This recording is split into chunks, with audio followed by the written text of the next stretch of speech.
nežinau, sakyčiau labas vakaras, bet kažkaip labai šviesu, neįprastai šitų renginių metu. Labai džiaugiuosi šitų susitikimų ir pristatau šio vakaro viešnią, kuri yra ekspertė savo srities. Aš taip labai viliuosi, mūsų pokalbis labai įdomus ir daug mes čia išspręsim dalykų. Tai Lina Januškevičiūtė, įvairovės edukacijos namų vadovė, teisingai dar klausiu, ar ten yra daugiau darbuotojų, tai taip yra. Čia juokas, bet tikriausiai Lina dar gal ir pati papasakosi, ką jūs ten veikiat ir kaip jūs ten edukuojate Lietuvą, ne? Kaip skleidžiat žinią. Tai labas vakaras, diena, nežinau, nesakysiu rytas. Kaip jaučiatės, man tai pirmas klausimas. Gerai. Čia aš dažniausiai šitą užduodu klausimą, nes kaip paauglių grupėms užduodi, tai būna koks atsakymas? Gerai, blogai arba normaliai. Ir aš tada klausiu, į normaliai čia į geresnę pusę ar į blogesnę pusę. Tai taip, tai dirbu įvairovės edukacijos namuose. Kaip ten mus yra įvardinę įtakingiausia kontora lytiškumo ugdymo. Tai žodžiu, tai nesijaučiam taip, bet ką mes darom, tai dirbam tokiais keliais momentais, tai dirbam su vaikais ir paaugliais, vedam užsiėmimus įvairaus tipo, kartais ateinam porai pamokų, tokia labai staigiam susitikimui, kartais turim visą dieną su mokiniais, tada galim labai išsiplėsti, žodžiu, žaisti su jais įvairiom temom, daryti visokių veiklų, reflektuoti daug, atsakyti jų begalę milijonus klausimų užrašytų ant lapelių. Ir dar ką mes darom, tai dirbam ir su suaugusiais, nes labai tikim, kad turbūt šitos temos ir pas vaikus, ir paauglius, ir paauglės yra svarbu, bet kartu yra svarbu ir pas suaugusius, nes mes irgi gyvenom turbūt ir augom tokiose aplinkose, kur šita tema šiek tiek buvo tabų. Tai turbūt yra svarbu, kad ir tada vaikai ir paaugliai galėtų grįžti į namus ir diskutuoti irgi šitom temom ir su savo tėvais. Lygiai taip pat ir mokytojai, pavyzdžiui, žinotų, ką atsakyti, jeigu iškyla kažkoks tai klausimas, arba padėti paaugliam. Tai stengiamės taip kažkaip tai dirbti ir aišku, turim įvairiausių projektų, kur gaminam visokius plakatus, kuriuos gali naudoti mokyklos arba kitos neformalaus ugdymo įstaigos, sakykime, tokiam atvėrimui šitų temų, nes kartais užtenka pakabinti kažkur tai kažkokį plakatą ir jau žiūrėk, kažkoks tai klausimas atsirado, kas čia pavaizduota, kokia čia tema ir panašiai.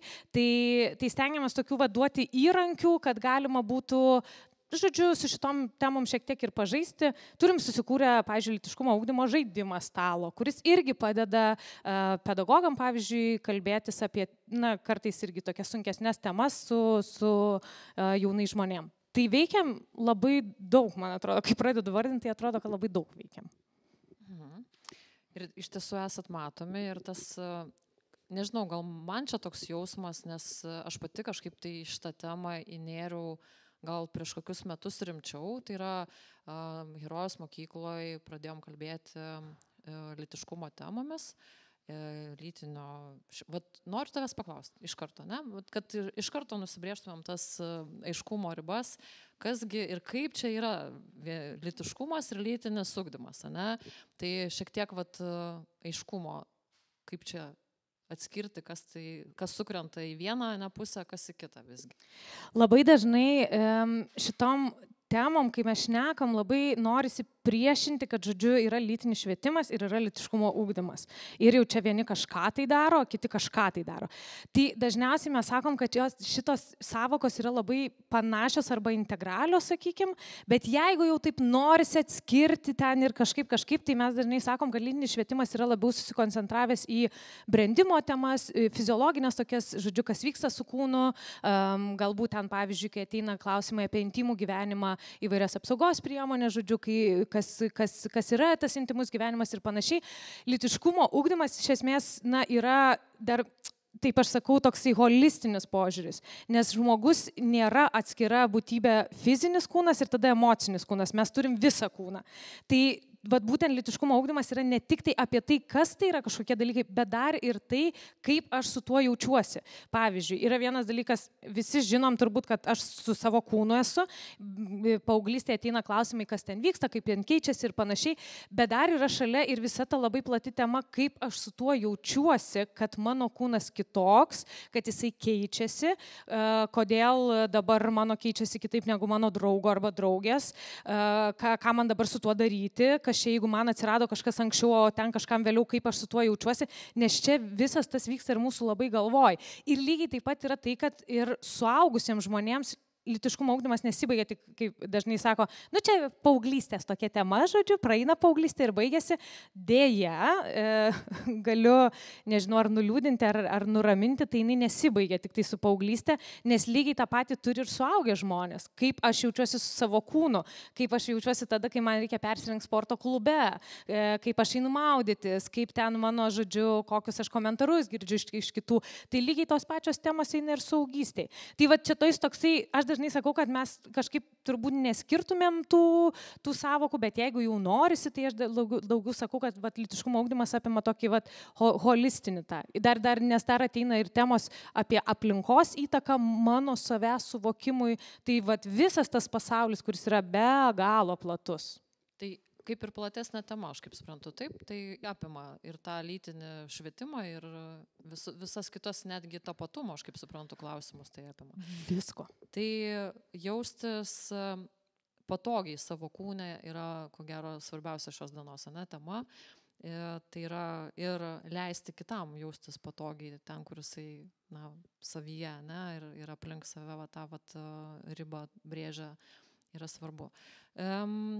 Klausimas toks, kartais kažkaip ir jaučiu, ir girdžiu iš tėvų ir mokytojų tokį liktai neužtikrintumą, kada pradėti kalbėti apie tuos lytiškumo dalykus, net nesakau lytinį švietimą pradėti, bet būtent apie lytiškumo dalykus, kada pradėti kalbėti. Nes aš turiu tokį atsakymą, nežinau, ar jisai teisingas, noriu pasitikrinti irgi, kad pradėti kalbėti, maždaug tada, kai vaikas pradeda kalbėti. Taip, visi būna dideliam šoke, akis įsiplečia, žiūri mane ir nesupranta, apie ką aš čia kalbu. Ir ko gero reikėtų sukonkretinti, kas tai yra tas lytiškumo ugdymas, lytinis švietimas. Ir tai yra tokie paprasti dalykai, kurie yra 3 metų vaikui, kas gali, kokie klausimai kilti, tai yra, kur prasideda ir baigėsi mano kūnas. Tai yra, kur yra mano akis, kur yra mano burna, nosis ir taip toliau. Ir tada tėvai dar labiau nustemba, kad čia visai nesusiję su lytiškumu. Tai čia toksai intro, bet tu tikriausiai daugiau papasakosi, visgi kaip vyksta tas ir nuo ko prasideda tie dalykai. Mano klausimas auditorijai, aš mėgstu kartais ir auditorijos paklausinėti. Kaip galvojat, kada prasideda lytiškumo temos? Spėkit, čia ne egzaminas, neduosiu balų. 3, kas dar? 2 metai, kas dar? Tai kaip gerai išmokiau. Kaip išmoko, Agnė išmokė. Tai šiaip tai mes dažnai sakom, kad iš tikrųjų lytiškumo ugdymas atsiranda dar tada, kai vaikas dar būna pilve, nes labai dažnai susitinka su kokiu klausimu.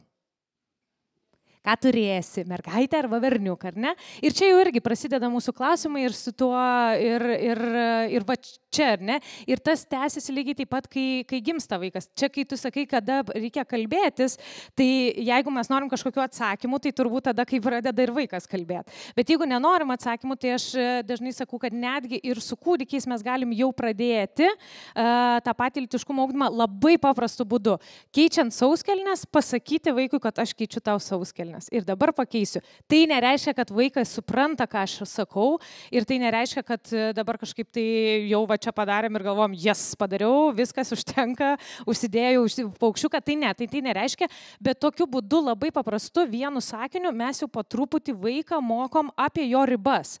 Ir tas gali toliau tęstis, ar ne? Lygiai taip pat mes jau nuo pat mažumės, kad įsipatogintumėm šitas temas, mes galim pradėti įvardinti tam tikras kūno dalis, visas, įskaitant įskaitant ir lytinių organų pavadinimus, nes kuo vaikas anksčiau girdi, tuo yra paprasčiau suprasti, kad tai yra visiškai paprastas žodis, kaip ir stalas, kaip ir langas, lygiai taip pat ir tas žodis penis, pavyzdžiui, arba ten dar kažkoks, tai ar ne, kur mes taip kartais, žodžiu, kalbam ir sako, nu tai čia galvytė, rankytė, čia ten arba ten kažkoks tai, nu žodžiu, čia visokių yra pavadinimų, aš dažniausiai renku visokias aukso fondą, žodžiu. Va, klausimas dar vienas auditorijai, jeigu drąsu sakyti, ar ne, kokiais lytinių organų pavadinimais vadindavo jūsų vaikystėje lytinius organus? Nevadindavo? Kažkas. Kaip dar vadindavo? Tarp kojyčių, labai geras. Peliukas, klasika. Taip, kas dar? Nebijokit, aš pasakysiu tokius man įsiminusius. Yra dar kokia, ar nedrąsu jau taip sakyti? Nu, kokį dar vieną. Peliukas ir būna kitas? Pimpiukas arba o moteriškas lytinis organas? Urvelis. Urvelis, šiagi klasika. Ir paskui skaitom knygas, kaip peliukas įbėga į urvelį, ne? Arba ten, pavyzdžiui, pempė yra, nu, toks klasikinis turbūt. Vienas tokių smagesnių, kas man yra tokie tikrai iš aukso fondo, tai vienakė gyvatė. Ir, žinokit, dabar tik tai nenoriu pameluoti ir atsiprašau to miesto, bet čia tikrai iš mokymų. Man atrodo, kad švenčionys.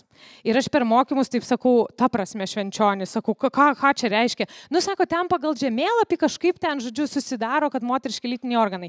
Ir man tada toksai atėjo momentas, šitie žodžiai, pavyzdžiui, penis arba vulva yra visiškai normalūs, nenoriu vartoti šito žodžio, natūralūs, moksliniai, įdėti kiekvieną, žodžiu, knygą ir panašiai. Ir taip yra kažkaip taip nejauku pasakyti iš to žodžius, bet prisigalvoti šimtus kitų žodžių, kurie net neturi jokios sąsajos su lytiniais organais, yra, atrodo, paprasčiau.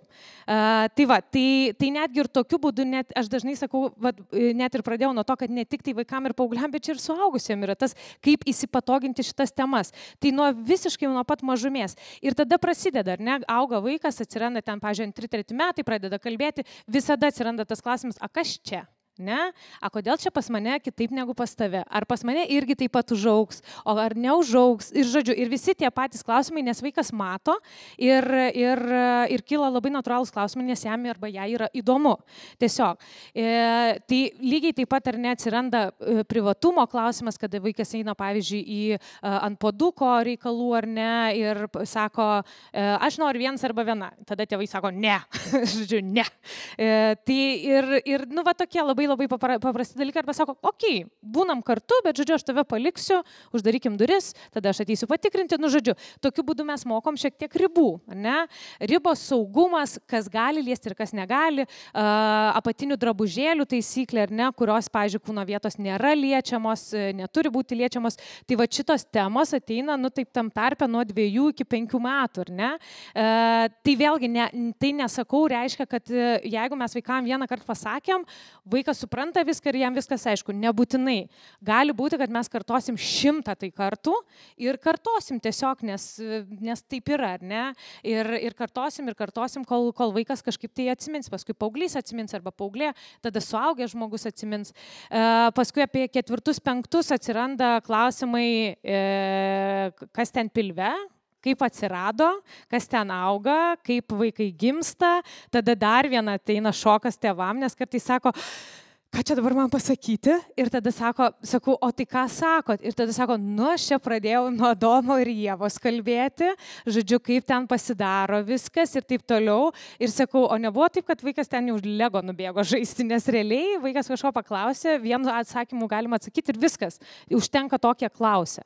Tai atsiranda šitos klausimai, ne, apie tai, kaip atsiranda vaikai, paskui jau darželio laikotarpis ir apie santykius, tuos pirmuosius pirmuosius gražius santykius, kaip čia, žodžiu, įsimylėjimus pirmuosius pačius ir ten, žodžiu, labai svarbias draugystės, netgi pirmus širdelių dužimus gali tai būti, ar ne? Nu, nes draugai išsiskyrė ir viskas yra pasaulio pabaiga, nes taip vyksta, ne? Nes vaikų pasaulyje šitas išsiskyrimas yra pats svarbiausias ir daugiau gyvenime draugų geresnių nebus.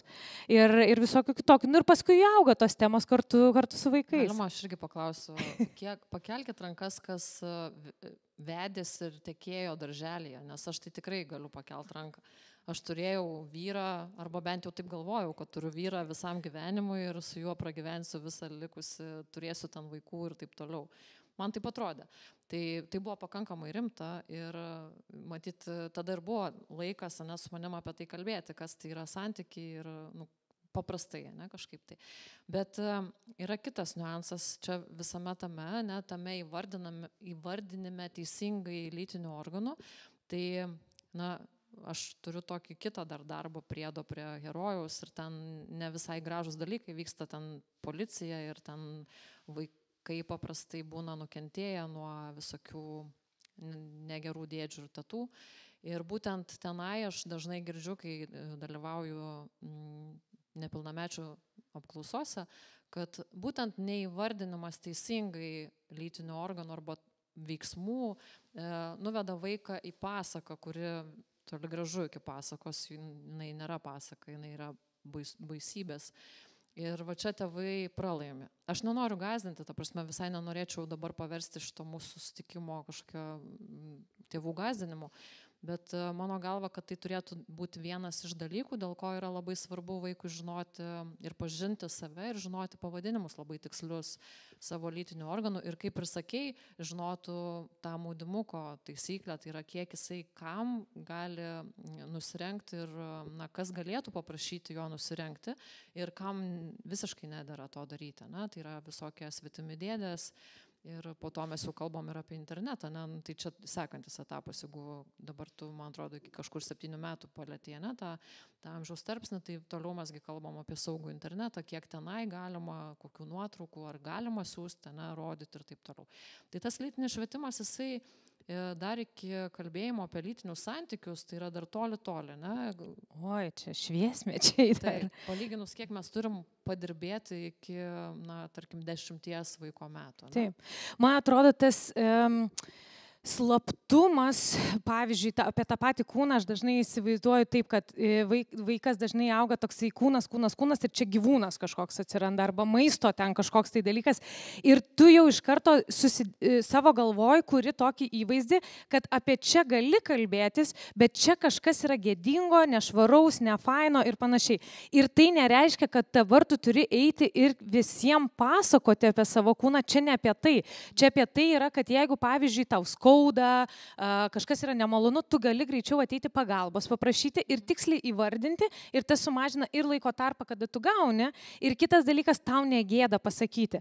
Nes paskui labai paprastas dalykas, tai, ką mes išmokstam šitose temose vaikystėje, labai paprastai persineša į paauglystę ir paskui saugystę. Ir tas ratas yra. Ir jeigu aš, pavyzdžiui, įsivaizduoju, kad čia viskas yra okei su mano kūnu, bet va ten kažkaip yra, nu, vat negražu, gėda, dar kažkas, tai taip ir formuojasi mūsų tas suvokimas apie savo kūną, kad kažkuri dalis nėra iki galo vertinga.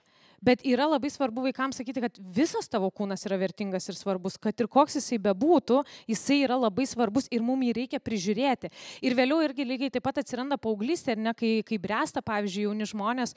Taigi viena iš tokių, nu, sakykime, tokių mažiau gal netgi aptariamų temų tampa ir higiena. Ir kaip, pavyzdžiui, kad rūpintis ne tik tai vat, visų savo kūnų, bet ir savo, pavyzdžiui, lytinę sveikatą, ar ne, kad kaip yra svarbu, nes mūsų visas kūnas veikia ir mes jo turim rūpintis. Tai čia tas atsiranda nuo pat vaikystės, kai mes kažkaip tai drąsiai einam į šitas temas.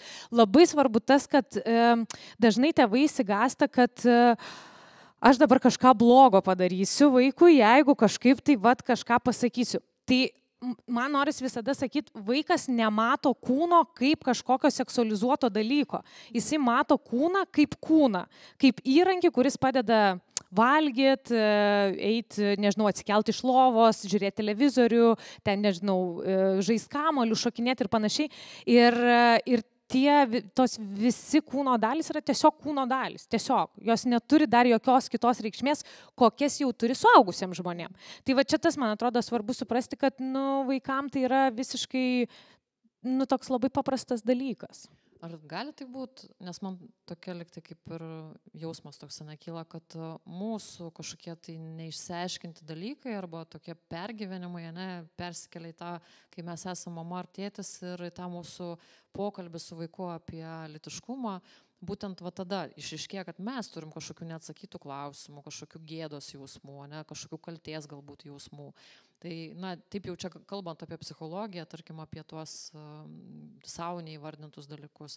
Nes dabar va taip pagalvojus, mano tėvai su manim iki kokių 16 metų nekalbėjo apie jokį panašų dalyką, ką tu dabar pasakei.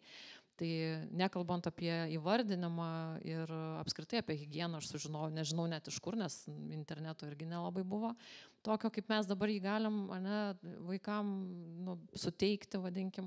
Ir dar blogiau vyksta, tai jeigu mes apie tai nekalbam, tai internete jie gali susirasti daug visai kitaip, pateiktų dalykų, arba susirasti galbūt ne iki galo teisingų dalykų, arba galbūt kažkokių tai vėlgi keistai, nežinau, gėdingai, arba kažkaip tai irgi iškraipytai pateiktų dalykų. Tai čia nebūtina net, man atrodo, interneto, tai gali būti draugų kompanija, ten, nežinau, kažkur kieme, einant ketvirtokam ir ketvirtokiam. Taigi čia yra, aš atsimenu, aš kuo daugiau šneku, man vis ateina kažkokie backlashai iš mano vaikystės ir paskui paauglystės, kur prisimenu ir galvoju, kas čia įvyko. Žodžiu, kaip pavyzdžiui, aš atsimenu labai puikiai, kai, žodžiu, buvo šokiai, ten tie bežiniukų, ten diskotekos, kaip jos ten vadindavosi, žodžiu, man atrodo, bežiniukų diskoteka. Ir aš atsimenu, kai buvo vienas didžėjus, žodžiu, ten tas vyresnis jau koks nors 9-okas, o ten mes, aišku, 4-okės. Ir ten, žodžiu. Ir, jau aš esu vis taip, kaip prisiruošiau, žodžiu, parašyti raštelį, kad gal ten ar dabar galvoju, jungs dainą man, ar pašoks manim. Kažkas ten, žodžiu, tokio. Nurašiau čia visa mano gvardija draugių, ten mane palydėjo iki to, žodžiu, ten to DJ pulto, aš ten padėjau raštelį. Žodžiu, ir čia mes ten šokam, ir tada jisai, žodžiu, ten perskaito tą raštelį ir atbėga ir paduoda man atgal. Ir jau visa pusė mokyklos ten pribėga prie manęs, o aš taip atsiverčiu ir ten yra tiesiog tas pats klausimas, jisai nieko neatrašė man, tiesiog patidavė tą patį lapelį. Ir tada visos ten tos draugės, ir nuėjo nuo manęs. Ir aš pasilikau tokia palikta. Ir tada galvoju, o tai kaip man čia dabar dylint su šitais jausmais, ką čia man daryti, nes kaip ir gėda, kaip ir nesmagu, gal nereikėjo čia, bet čia tik buvo spaudimo ir panašiai. Ir aš taip galvoju, kad, tik tai paskui supratau, kad galbūt tas draugų spaudimas nebūtinai visada gerą duoda kažkokį tai dalyką. Ir lygiai paskui aš atsimenu tokį labai paprastą dalyką, kai irgi ten buvo paauglystė ir atsimenu, žinot, ten tą paauglystę, kai būna, žodžiu, ten kažkaip ten su kokiu ten, tai žodžiu, vaikinu irgi buvo, kad man užstatė nasosą. Bet čia tokia jau vyresnė paauglystė. Ir, žodžiu, ir aš atsimenu, kaip mano mama pasižiūri ir sako, parduotuvėje kažkur čia vaikštom, apsimuturiavau, žodžiu, ir, nes bišgėda, biški ką, nežinau, kas čia yra. Ir aš atsimenu, kai mano mama pamatė taip netyčia ir sako, kas čia? Sakau, tai čia mes žaidėm. Ir sako mama, kad nebūtų daugiau tokių žaidimų. Ir viskas. Ir man tada buvo toksai, okei, supratau, viskas apie šitą temą aš nešnekėsiu, nes, ir taip gėda, ir dar labiau pasidarė gėda. Tai va tokie momentai, kurie po truputį ateina, kaip ten tos pačios mėnesinės, kai atsirado, kaip buvo daugiau šnekėjimo su draugiam, kurios ten irgi... Tai jeigu tau, žinok, dar nėra, tai biški, žinok, kažkas jau su tavim negerai ir tada sėdi ir galvoji, tikrai gal čia yra negerai ir čia ten 5, gal klasė, ten dar kažkas ir tikrai tu sėdi ir galvoji, tikrai turbūt negerai, tikrai aš čia kažkokia, tai biški nenormali esu. Tada pasakai, kad jau prasidėjo ir sako, sveika atvykusi moterų pasaulį, žodžiu, čia taip toliau. Ir man tokie ateina ir galvoju, wow, tikrai, šitos temos visur jos yra, visose mūsų pašnekėsiuose. Tai ir net ne tik pašnekėsiuose, bet dažnai sako, jauni žmonės nekalba apie tai, taip nekalba, bet tada pas sąsvinių šituose krašteliuose piešia penius arba ten dar ką nors, ne? Ir per tokius dalykus, tai žodžiu, tai toksai, kad nebūtinai visada reikia kalbėti apie tai. Tai dar toks vienas momentas, kas, kaip ir sakiau, praeitais metais pradėjom kalbėti apie lytiškumą, pradėjom lytinį švietimą Herojos mokykloje ir, tikrai buvo visokių tokių emocijų ir nuotaikų ta linkme. Iš dalies aš suprantu ir tėvus, nes galbūt mes užbėgom šiek tiek už akių jiems, bet iš kitos pusės aš labai džiaugiuosi, kad mes tai pradėjom daryti, o ne kažkas tai, nežinau, iš pašalies, kur ta informacija nėra kontroliuojama, ne? Tai, gerai, kiek jūs, tie, kurie čia dalyvauja, žinote, ką jūsų vaikai žino lytiškumo temom? Ar jie žino kažką, tai kaip jums atrodo? Žino arba nežino. Tai kas galvoja, kad nieko nežino? Visi kažką žino, ne? O jūs žinot, ką jie žino? Ir kaip jie žino? Kaip sakot? Tikrus, ne? Tai čia jau medalio reikia tėvam.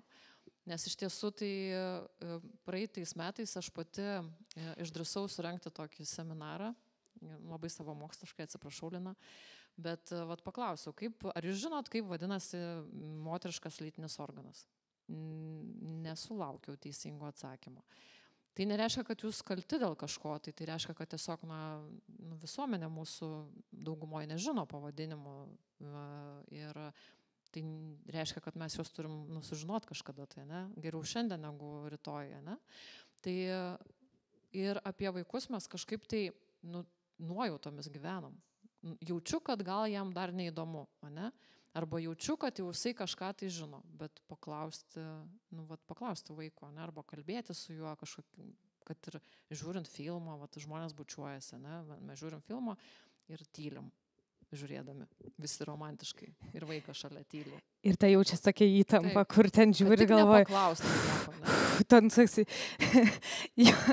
Tai čia visiškai lygiai taip pat, ar ne, jeigu klasiai paklausi, kokie yra lytiniai organai, gali būti, kad pusė žino, bet dar ir nesakys, nes o jeigu ne tai pasakysiu, arba jeigu tai pasakysiu, bet mano draugas žino kitą pavadinimą ir jis yra kietesnis pavadinimas, negu aš žinau tą tikrą pavadinimą, ir kaip aš žodžiu, ten galvose vyksta, žinokit, šiek tiek manų košė, aš kaip dažnai sakau, tai ten visko vyksta. Aš dažnai sakau irgi tėvam, kad tikrai galit būti irgi tie, kurie ateinat ir paklausėt vaikų, būtent, nebūtina dabar, nebūtina po šito susitikimo ateiti namo ir sakyti, sėdam, dabar 1,5 valandos šnekėsimės kartu, lytiškumo tema, arba dar kokią papatą išsitraukit ten. Tai ne apie tai yra, bet pavyzdžiui, žiūri filmą ir tikrai, ir ten vaikų, pavyzdžiui, reakcijas būna, kaip šlykštu. Tai viskas gerai ir gali sakyti, o kodėl tau šlykštu? Ką tu matai šlykštaus? Ir gali būti, kad ten užsimegs diskusija, gali būti, kad sakys, nežinau, nesąmonė, čia tie santykiai. Ir tu sėdi, sakai, jo, santykiai yra labai keblu. Viskas, čia yra 30 sekundžių, jūs jau padarėt vieną žingsnį ir čia yra, gali būti toksai, žodžiu, čia irgi buvo vieną kartą Facebook'e kažkur radau, man atsiuntė kažkas Panevėžy, man atrodo, tokioje vienoje iš didžiausių praeinamų šitų sankryžų buvo ar romantikos, ar kažkurios ten saugusių žmonių parduotuvės reklama ir, žodžiu, romantika, kad ten kažkaip mes padėsime pasiekti ar kažką tai tokio. Ir, žodžiu, ir ten klausimas, kaip dabar paaiškinti vaikui, kas yra tas Ir ten komentarai, tai iš viso, kam čia reikia aiškinti, čia nereikia aiškinti, čia iš viso nereikia, kiek ten vaikui metų, ten kažkas parašė, kad ten 7, 8, žodžiu, sako, tai dar čia tikrai per jaunas ir taip toliau, kur mes iš tikrųjų galim pasakyti tokiais labai paprastais žodžiais, ir ne, kad tai yra labai labai malonus jausmas tarp dviejų suaugusių žmonių, pavyzdžiui, ir ne, tai gali būti, kad to ir užteks. Jeigu ne, tai tada žiūriu, ar aš jau esu pasiruošęs tam ar ne, bet tai gali būti bet kas, gali būti bet kokia reklama, filmas, išgirstas dalykas kažkur tai tarp draugų suaugusių, kur mes galim bet kurį dalyką paversti tokia labai trumpa edukacija. Tai tą mes irgi galim padaryti ir tikrai nebūtina sėdėti ten valandą laiko ir sakyti, ką tu dabar žinai apie šitą temą. Tai visiškai tokia... Jo. Čia, žinai, dar kas aš jaučiu, iškyla toksai klausimas, ar aš iš tikrųjų žinau, kaip atsakyti, nes kartais, kai užklausia, tai taip dar susimastai, ar iš tikrųjų aš žinau atsakymą į tą klausimą ir dar plus tą atsakymą reikia paversti šiek tiek paprastesniu atsakymu, tai yra nesiveltant į tuos visus mokslinius. Tai aš visai, kad tėvams sakau, nebūtina iš karto atsakyti. Ta prasme, jeigu jūs jaučiatės nejaukiai, jūs galite pasakyti vaikui, kad šiuo metu aš turiu dar pagalvoti, turiu pasižiūrėti, turiu pats savyje surasti tą.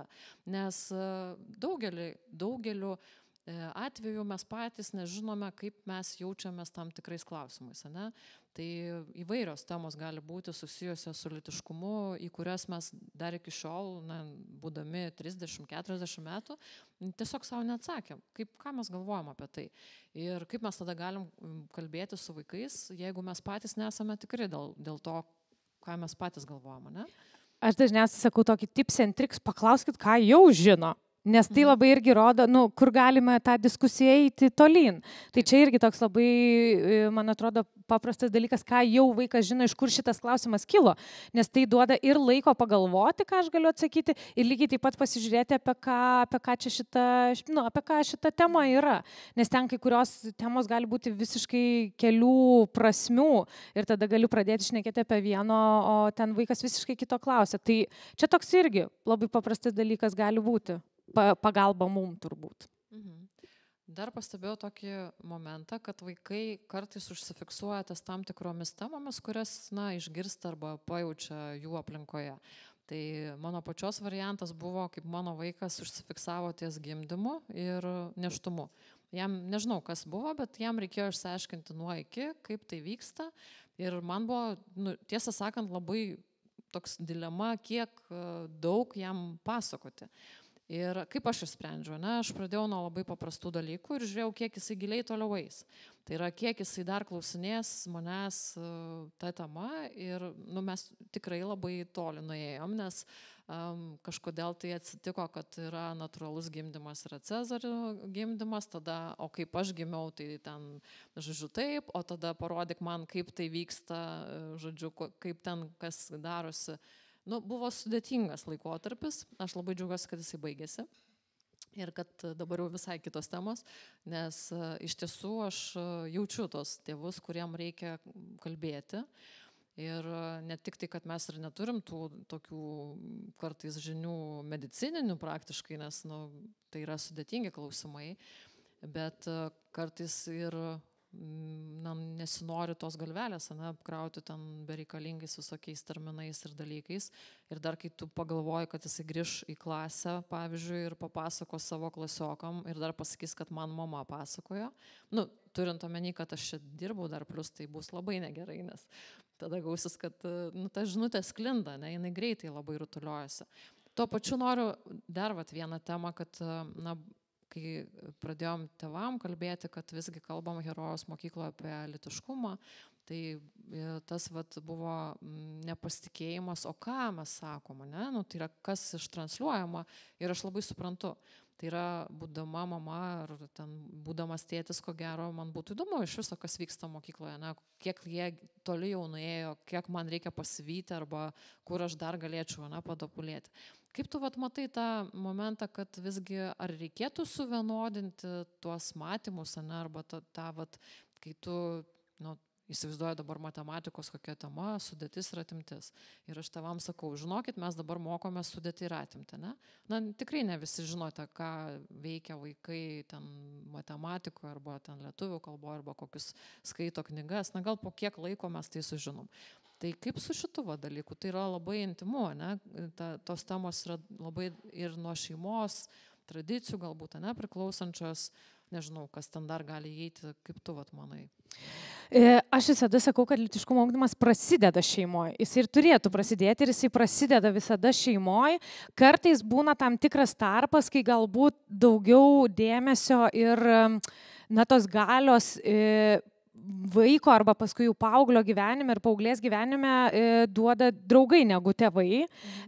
Bet iš pradžių tai visada yra tėvai, man atrodo, pirminis informacijos šaltinis, kur vaikai ateina ir pagalbos prašyti, ir informacijos ir panašiai. Ir gali būti, kad vaikai netgi ir nekalbant kažkur mokykloje prisigaudys įvairiausių dalykų, bet jeigu aš turiu ryšį su savo vaiku, tai pirmas pasitikėjimo šaltinis bus visada tėvai ir jų nuomonė. Ir man atrodo, su tuo viskas yra labai, labai puiku. Galų gale pats jaunas žmogus, galbūt ne vaikystėje, bet paskui paauglystėje tam tikrus sprendimus vis tiek priims pats arba pati, nes tėvai ne visada yra šalia, ne? Tėvai, mokytojai, galų gale pagalbos specialistai, jie ne visada yra šalia. Kuo jaunas žmogus turi daugiau informacijos, tuo jisai arba jinai gali paprasčiau priimti tą informuotą sprendimą. Ir tyrimai irgi lygiai taip pat rodo, pavyzdžiui, apie tuos pačius, sakykime, jeigu taip apie vyresnę paauglystę, apie tuos pačius lytinius santykius, kad priima apgalvotus sprendimus ir nukelia lytinius santykius tuo met, kai tėvai apie tai šneka. Kai tėvai apie tai šneka, atvirai su jaunais žmonėmis diskutuoja, kalba šitom temom ir panašiai, tai tuomet jauni žmonės pasitikė labai tėvų nuomonę, tėvų informaciją, kurią teikia ir ateina pagalbos būtent pas juos pirminis šaltinis. Tai čia, man atrodo, yra labai svarbu nuo ryšio. Gali būti, kad kartais tam tikri dalykai skiriasi arba ten kažkaip tai kitaip mes pasakojam kažkokias temas, tikrai gali būti tas skiriasi, bet tai nereiškia, kad jauni žmonės išgirdo ir priėmė tai kaip už gryną tiesą. Gali būti, kad išgirdo ir tiesiog pasidėjo į dar vieną stalčiuką pas save ir vis tiek galų gale pasirinks tą informaciją, kurią jam pasakojo tėvai. Tai čia aš negaliu pasakyti, kaip visada įvyksta, nes yra žiauriai skirtingai ir labai net ta pati informacija skirtingus paauglius labai skirtingai veikia. Vieni vienai priema, kiti kitaip priema, bet aš visada sakau, kad pas tėvus iš esmės šeimoje prasideda pirmutiniškai lytiškumo ugdymas ir jisai dažniausiai ten ir prasideda. O paskui jau ten užpildo tas kažkokias tai gepus, viskas internetas, draugai, Agnė su savo informacija, dar kažkas, ne? Ir jaunas žmogus paskui jau ten pasidaro kažkokį tai bendrą atsakymą į kažkokį klausimą. Ar nėra taip, kad apskritai jaunas žmogus, negaudamas informacijos, jisai jaučia alkį ir tiesiog ieško jos bet kokiais būdais. Ir tada jam, jeigu ne tėvai, jeigu nėra santykio su tėvais, tai jisai natūralu ieško kito pakaitalo tam visam atsakyti tą klausimą, kuris jam ten jau kirba senai. Ir pavyzdžiui, su mama neturiu ryšio, tai vadinasi, aš kur eisiu ieškoti kitur. Tai išbandyti galų gale, nes gal aš labiau tada savim pasitikiu, kaip tuo specialistu, kuris savo kailiu viską patiria, išbando. Galų gale vėlgi, matyti dar, jeigu jau kalbant apie paauglius, kas ko gero dar, čia gal yra ir aktualu, bet mažiau aktualu pradiniai, tai dar šiaip visokios tapatumo krizės kyla, jau negana to, kad šiaip fiziologiškai tu čia blaškomas pirmyn atgal, ir hormonų ir viso kito, tai dar ir daug visokių klausimų egzistencinių atsiranda. Tai jeigu to ryšio nėra, tai tas lytiškumas yra tik tai vienas iš klausimų, kuris kankina, vadinkim taip. Tai čia kartais tai būna, kad mes atvykstam į kažkokias tai mokyklas arba ten kitas neformalaus ugdymo kažkokias įstaigas ir sako, mums reikia pasišnekėti apie lytiškumo temą. Ir tu ateini ir supranti, kad ten dar ne apie lytiškumo temą reikia, ten apskritai kaip būti su savim, aš viso apie ribas, kažkokias dar ten, kažkokius smulkius dalykus, ten visai dar tos temos gali būti, kad ne tos temos, apie ką reikia šnekėti. Tai aišku, ir dar kas atsitinka turbūt paauglystėj, čia iš psichologijos, ar ne, yra tas, kad ateina tas momentas, kai tu ir nekenti visų, ir visus myli, ir visus nori ten, žodžiu, su visais draugauti, ir nedraugauti, ir išsiskirti, ir neišsiskirti, ir, žodžiu, ir būna toksai chaosas. Ir čia yra ta paauglystė. Ir tikrai yra momentas, kai tu aiškinėsi, kas tu apskritai esi, kas tave neramina. Visai visiškai neseniai irgi turėjom tokią su vyresnių paauglių grupę užsiėmimą ir paklausėm jų tiesiog, kas jūs neramina. Tai nuo to, kaip man būti savimi, iki savižudybės klausimų. Tai spektras yra nuo A iki Ž. kas neramina, bet čia turbūt apie vyresnius paauglius kalbant, ar ne, pradiniai turbūt irgi labai įvairiausių dalykų. Ateinanti paauglystė labai dažniausiai neramina, kas ten atsitiks, nes ten dažniausiai pradiniai klasė ir nebūna toksai paauglystė, ta tokia kažkokia tolima planeta, kuri yra tokia, ten, tokia kažkokia. Ir kartais mes ateinam pas pradinukus, kokius 3-okus, 4-okus ir sakom, pasakykit, ką jūs žinot apie paauglystę. Ir sako, čia pats baisiausias laikotarpis gyvenime. Sakom, o kodėl? Nes čia tiek visko vyksta, žodžiu, čia ir auga ten tie plaukai, žodžiu, čia turbūt visur plaukai auga ir čia tos mintys visokios sukasi ir pradedi nekęsti tėvų. Sakau, bet jūs galite ir mylėti tėvus. Jo, bet ir nekęsti tėvų, čia pradedi, žodžiu, ir tėvai pradeda nesuprasti tavęs. Tai ir tada kalbėsi, o ką galime mes padaryti, kad tėvai suprastų mus? Ką galime mes, būdami pradinukai, padaryti taip, kad mes susikalbėtumėm su tėvais? Nes tada, kažkoks toks, atrodo, kad ta paauglystė kažkokia ten ta vieta, kur, eini, bet ten tėvai neegzistuoja toj planetoj, bet sakai, jie egzistuoja kartu su tavim. Kaip mes galim padaryti, kad mums smagu visiems būtų, ar ne? Tai visokių tokių egzistencinių krizių per tam tikras laikotarpis amžiaus eina. Čia prie to paties klausimo tokį turim, aš kaip tik tai noriu jį pridėti, kad nenubėgtumėm toli. Tai yra klausimas, kaip naviguoti situacijas, kai vyresni šeimos nariai vaikams pasakoja atgyvenusias teorijas apie lytiškumą. Pavyzdžiui, kad berniukai neverkia, kad tik mergaitės gali dažytis, kad pora tik vyras ir moteris ir panašiai. Ne? Tai nežinau, čia net, klausimas, ar tai yra lytiškumas jau, ar tai yra tiesiog tokie, nežinau, egzistenciniai dalykai ir kasdieniai netgi dalykai. Ir čia man labai tinka tavo ta pradžia ir ką mes lyg ir akcentuojam, kad jeigu šeimoje to pagrindo nėra ir tėvai apie tai nekalba nuolat, tas kalbėjimas vėl, kai sakai kalba, tai atrodo, kad ir pasisodina ir kalba, ne? Tai turiu omeny, kad šiaip buity vyksta tie dalykai, ne? Kad galbūt ne, ką mes darom, dažnai mes nepastebim, kaip mes komentuoja mane kažką, tai žiūrėk, koks eina ten su kažkokiais tam raudonais batais, kaip be ryšio atrodo ten, arba ten, žiūrėk, vaikinas ten baltais plaukais, nusidažęs, arba ten su auskarais. Jau mes įdedam vaikam žinutę, kad mes nepriemam tam tikrų dalykų, ne? Kad ir jam gali būti po to sunku, kaip tu sakai, paauglystėj, ateiti pas tuos tėvus, kurie komentavo tą kitą žmogų, tai yra, jie nepriėmė to kito praeivio. Ir man bus sunku tada, ne, ateiti ir aš, kodėl, pavyzdžiui, bijo pasisakyti, kad, apie, tarkim, kad aš gėjus arba aš lesbietė, ne, dėl to, kad jau girdėjo, kaip tėvai apie tai šnekėjo. Tai yra, kad jie turi nuomonę kažkokią, tai nereikia pasisodinus kalbėti, tu jau išsakai, ne, tą savo poziciją. Tai man atrodo, kad tai, į šitą klausimą aš, pavyzdžiui, atsakyčiau taip, kad greičiausiai, jeigu tėvai neturi nuostatų arba jie tas savo kažkokius tai galbūt ne iki galo patogius tos dalykus apie juos kalba paprastai, aiškiai, kad aš galbūt nežinau, kaip aš reaguočiau, arba kaip aš reaguoju, bet aš stengčiausi galvoti, priimti, su tuo gyventi. Tai gal ir vaikam tada, kai jisai girdės kitur nuėjęs, jam bus daug lengviau priimti. Kad kažkoks kitas žmogus turi nuostatų. Tegu turi, baisi diena, turi stereotipų. Tegu turi. Bet jisai šeimoje yra pamatas, pagrindas, ne? Jeigu mes tenai turim savo šaknis, kurios mums sako, kad mes visokie būsim priimti, ne? Kad mes būsim mylimi, bet kokie, net ir su auskarais, su tatuiruotėm, nusidažę plaukus, geriau to nebūtų, bet jeigu tai bus, tai vis tiek tu gali grįžti, ne? Tai tuomet jisai supras, kad čia yra tiesos. Vat kaip tau atrodo?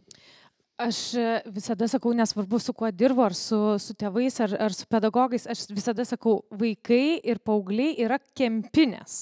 Aš visada tokią analogiją, kempinės, kurie ir kurios geria visą informaciją, kurią jūs sakot. Ir net jeigu tada, kai vaikas ten, pavyzdžiui, skrolina ir jūs ten kažkokią labai svarbią informaciją pasakot ir skrolina, tai nereiškia, kad jisai arba jinai negirdi. Puikiai girdi, jų ausis veikia, ten kaip lokatoriai, bet ne visada išgirsta tai, ką jūs norit, kad girdėtų. Tai va čia momentas ir su tuo viskas yra ok. Tai, bet pasigaus tai, kas jiems ir joms yra svarbu.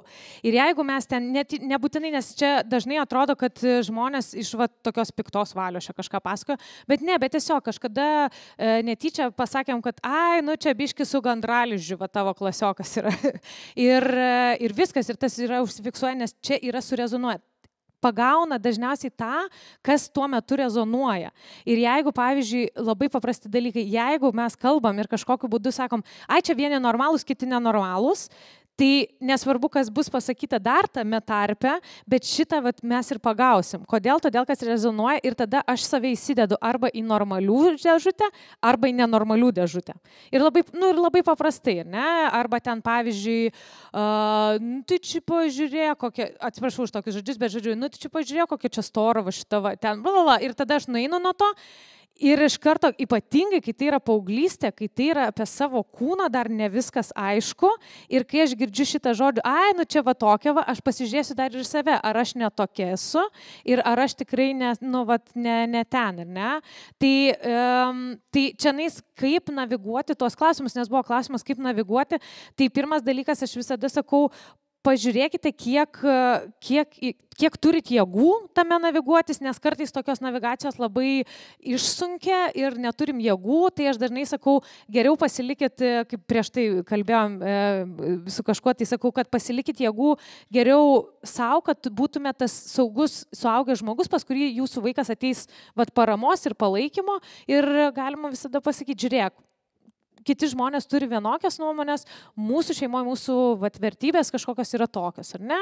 Ir taip dažniausiai ir naviguoti, nes susidursim tai su įvairiom ten nuostatom ir panašiai, bet čia toksai sakau, kad pasižiūrėtume, kiek dar mes turime tame jėgų, nes mes ten galim plėšytis marškinius ir kautis dėl kažko, tai ir to žmogaus nepakeisim požiūrio, tai tada įgalinti jauną žmogų. Aš visada sakau, kad įgalinkim tada jauną žmogų, kažkaip tai sakyti, kad ne, bet aš galiu verkti, nes aš berniukas ir viskas tokiai, nes emocijos yra visiems vienodos ir ten panašiai. Tai va tokius dalykus, kad aš sakau, suprasti reikia, kad ir vaikai, ir paaugliai mus moko. Ir moko įvairiausių dalykų. Ir tas yra labai smagu mokytis iš jų pačių. Ir tada, kai mes galime įgalinti tą jauną žmogų, tai man atrodo, čia tokia dviguba nauda ir mums, nes ir jie mus moko kažkokių tai dalykų. Bet tada jau reikia klausyti. Tai čia irgi toksai, kad atsėsti ir paklausyti ir to jauno žmogus, ką ten toj galvoj turi, man atrodo. Ir ten labai gražus pasaulis yra. Aš prisiminiau tokį irgi neseną nuotykį, einu su savo, tuomet buvo gal 6-metis žaislų parduotuviai, na ir ten suskirstytos prekės, yra vienas skyrius mergaičių ir kitas skyrius galimai berniukų. Irgi neaišku, kaip tenai paskirsto pagal rožinę spalvą ar kažkokį tai kitą kriterijų. Na ir aišku, eina maniškis ir sako, o ar aš negaliu pirkti iš to kito skyriaus žaislų? Sakau, iš kokio? Va ten mergaičių tas skyrius. Sakau, einam. Tu nori, sakau, pasižiūrėti, einam. Nes ten toks kaip uždrausta oazė, atrodo, užtverta kažkokiais tai kerais užkerėta. Na ir mes, žodžiu, einam, apžiūrinėjom barbės, aš jam pasakoju, kaip aš vaikystėje labai norėjau, mano buvo siekis turėti tą barbę. Ir jisai taip stovi, ten varto, bet taip nedrąsiai, žodžiu, sukioja. Sakau, tu gal norėtum tos lėlės? Sakau, viskas okei, žinai, galim turėti. Jis taip į mane pasižiūri, o man mergaitės neleidžia, sako, darželėje, žodžiu, žaisti su jų lėlėm. Sakau, tai tu dėl to nori tos lėlės, kad, žodžiu, tau neleidžia žaisti. Aš dar pagalvosiu, sako, ar aš jos noriu. Ir baigėsi. Ir kažkaip tai, kadangi aš nesureagavau, kad berniukų mergaičių, mes padiskutavom ir aš supratau, kad tema nėra, mano vaiko galvoj tema nėra mergaičių berniukų, bet leidžia, neleidžia. Atskirta, neatskirta. Ir buvo svarbu ištrinti tą ribą tarp to, ką aš galiu ir ko aš negaliu. Ta prasme, ar aš galiu pasirinkti, ar aš galiu kontroliuoti tą pasirinkimą savo. Ir dažnai, jeigu jūs sulaukia tokių klausimų apie ten rūbus, nes labai dažnai internete aš kažkodėl, tai nežinau, čia gal aš įsiveliu į tas diskusijas, kur kalbamės apie mergaitiškus, berniukiškus rūbus, žodžiu, kad yra skyriais išdalinta, kad mergaičių mamos dažnai dažnai sako, kad berniukų rūbai yra daug patogesni, laisvesni, kažkodėl taip yra. Tai bet čia mes nueitumėm į labai tokius jau kitą visai temą, bet ką norėjau pasakyti, kad jeigu mes leidžiam diskutuoti, ne, arba tai diskusijai vykti tokiai labai laisvai, kaip ten vadinasi, sokratiškasis klausinėjimas, ne? Nu, žodžiu, vienas iš tų būdų, kaip su vaikais bendrauti, tai yra neatsakinėti jam, bet toliau kelti klausimus. Tai aš siūlau visai ką tėvam tokį variantą, kad galbūt nereikia to atsakymo, nereikia pulti atsakinėti, kad ne, va čia va visuomenė suskirščius ten vyrus ir moteris į atskiras lentynėlės. Ne, gal nereikia, ne, šito. Aš tai sakau, kad paprasčiausias dalykas, paklauskim, kaip jie jaučiasi bet kurioj temoj. Man atrodo, nuo to gali prasidėti bet koks pokalbis, ar tai būtų vaikas, ar tai būtų paauglys ar paauglė, ar tai būtų suaugęs žmogus, tiesiog paklausti, kaip tu jautiesi ir tada žiūrėti, kur ta diskusija nueitų. Nes čia labai geras momentas, kai aš dažnai sakau, kad lytiškumo ugdymas yra, atrodo, nu va tos vienos duris, arba praeis tas jaunas žmogus pro tas duris, arba jau ten jos užsidarys ir viskas. Bet verčiau suprasti tai, kad tai yra labai daug kažkokių tai durų, kurias vienas iš jų arba kelias pasirinks tas pats jaunas žmogus. Tai va tas, man atrodo, diskusijos ir gali padaryti tokių daug pravirų durų, nes šita tema yra žiauriai kompleksiška ir jinai neturi vieno atsakymo. Ir kas vienas atsakymas tinka vienam vaikui arba paaugliui, jisai visiškai gali netikti kitam. Tai tokio labiau turbūt būtent į tokią kažkokią diskusiją arba klausimų. Bet pirmas, man atrodo, tas klausimas labai paprastas, kaip tu jautiesi su tuo ir tada pasižiūrėti, kur mes einam toliau.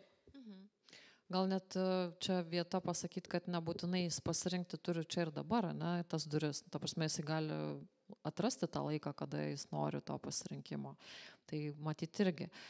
Gerai, dar vienas toksai dalykas yra vizualinis turinys, ne? Tai yra klausimas, nuo ko pradėti ir kiek atskleisti ir rodyti vaikams pritaikytą ir matyti kokį, man kiltų klausimas, vizualinį turinį. Ir kas čia, aišku, nelabai aišku, kas čia turime omeny, ar kažkokios vaizdo medžiagos, ne? Tai gal tu gali kažką parekomenduoti, kur galėtų tėvai tikrai žinodami, kad ten yra kokybiškas, o gal nėra tokių dalykų, ne? Kur yra tas vizualinis turinys, kurį galiu drąsiai atsidaryti kartu su vaiku, nes yra taip, kad aš kartais rekomenduoju tėvam kartu su vaikais skaityti, pavyzdžiui, ten vaikams skirtą knygą apie ten, nežinau, kaip aš atsiradau, ne, arba kažkas tokio, ne, iš tos serijos. Nes kodėl taip siūlau ir jums tą patį siūlyčiau, ko gero, tai yra kartais tai nuima nuo mūsų tą atsakomybę, šiek tiek mes galim atsitraukti, ne.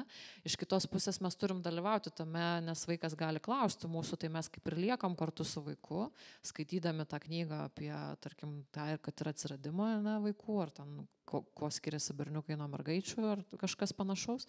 Bet mes kaip ir pasitikim tuo autoriu. Tai klausimas, ar yra tokių knygų, kuriuom galim pasitikėti arba to vizualo ir kurio gal nekalbėkim, ko nereikia, nes to yra labai daug. Ne? Lietuvoje yra keletas knygų, kaip aš atsiradau, yra viena lietuviška knyga, tik dabar aš galvoju, taip ir vadinasi, kaip aš atsiradau, pieštinė apie būtent atsiradimą. Tai yra turbūt viena tokia pakankamai neatvirai, bet labai paprasta kalba papasakota. Tai šiaip aš, tiesą pasakius, dabar užkrito pavadinimas, jeigu ką parašysiu, Agnė pasidalins. Bet šiaip, jeigu taip vizuališkai, tai lygiai taip pat tinka ir, pavyzdžiui, tokios knygos vyresniem, jau tokia į paauglystę einančiam, tai yra apie tai mergaitėms ir apie tai berniukams, kurios turi, taip ir vadinasi, apie tai mergaitėms ir apie tai berniukams, kurios irgi turi tam tikrų vizualinių dalykų, pavyzdžiui, tiesiog nupiešta kūną, ne? Bet lygiai taip pat gali tikti ir bet koks pieštinis, jeigu su jaunesniais vaikais auginam, pavyzdžiui, arba ten dirbam, tarkim, sakykime, pieštiniai kūnai, kuriuos mes galim pasakyti, kas tai yra, kartu išrašyti, pavyzdžiui, galų gale, kur yra ranka, kur yra ne tik tai ranka ir visos kitos kūno dalis. Tai tokie, netgi ir tokie paprasti dalykai, net nebūtina turbūt ir knygų turėti, jie irgi tinka. Kam dar tai tinka, jeigu, pavyzdžiui, susidurėt su tokiu atveju, kad jūsų vaikai susipažįsta su pornografija.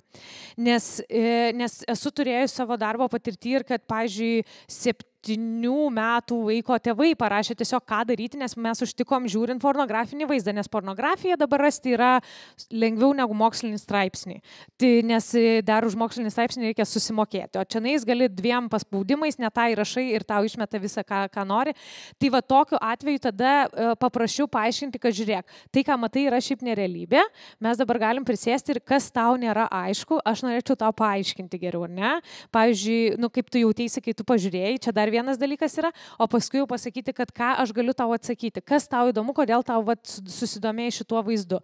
Tai tokius tikrai galima ir netgi kai kurie, pavyzdžiui, žinau, suaugę dalinasi, kad, pavyzdžiui, jų ten tėvai kokie nors būdavo gydytojai ir jie turėdavo paprastas enciklopediją žmogaus ir sako, aš sėdėdavau savo ir vartydavau, nes vėlgi vaikai nesupranta to kaip kažkokio seksualizuoto dalyko, ar ne, tai yra kažkoks pieštinis vaizdas, kad ir ten labai, ten nežinau, dažniausiai nežinau, enciklopedijose turbūt labai gyvai nebūna nupiešta, bet žodžiu, nes tiesiog įvardinti kaip tokios dalys, ar jos gali skirtis, taip jos gali skirtis, jos gali būti įvairios ir panašiai, tai netgi ir tos pačios enciklopedijos gali būti kaip būdas kalbėti ir įvardinti tikrus dalykus. Tai šiaip, jeigu taip vat norisi, tai tikrai aš kartais netgi Google įsivedu, ar ne, age appropriate, kad yra amžiui pritaikytas kūno, ten nežinau, piešinys vaikams, ar ne, ir tada tau išmeta, aišku, kai netaip įrašai, tai išmeta ir ne tik tai, žodžiu, dalykų, bet ir kitų ne age appropriate, ten, žodžiu, ne amžiui pritaikytų, bet iš esmės galima ir tokiais paprastesniais būdais atsispausdinti, jeigu norisi įdėti šiek tiek tokio darbo, tai irgi galima pasidaryti. Bet šiaip Lietuvoje nebūtinai yra labai daug knygų, kurios vat, pasakotų arba netgi su vizualiai būtų turbūt kažkaip tai, žodžiu, nėra labai daug tokių knygų. Žodžiu, sudėtinga, ne? Jeigu norisi kažkuo pasiremti ir pagalbą savo pasitelkti, tai yra sunku. Gerai, skaitau toliau, ne? Tai nuo kokio amžiaus vaikais vertėtų pradėti, mes liktai kaip ir čia atsakėme, ne? Nebent jums dar nėra iki galo aišku, bet Lina pabandė suskirstyti kažkokiam tai amžiaus grupėm.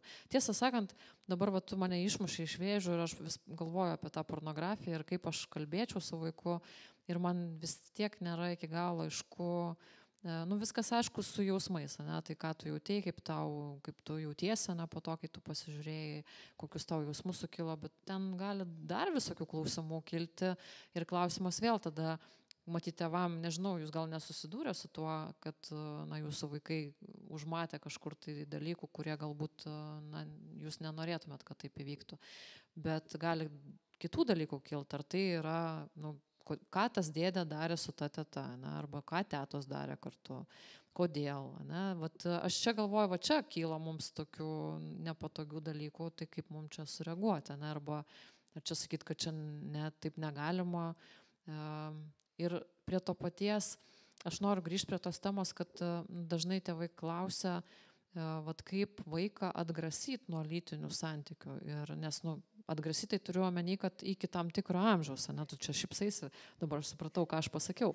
Tai ne visam gyvenimui, bet iki tam tikro amžiaus ir norėtumėm, kad tai būtų vėliau negu anksčiau. Ne? Nors kaip ir logiška, kad mintise sukasi mintis, kad toks vaizdas, kad iki 18 vaikas dar nėra subrendęs, galimai, ne?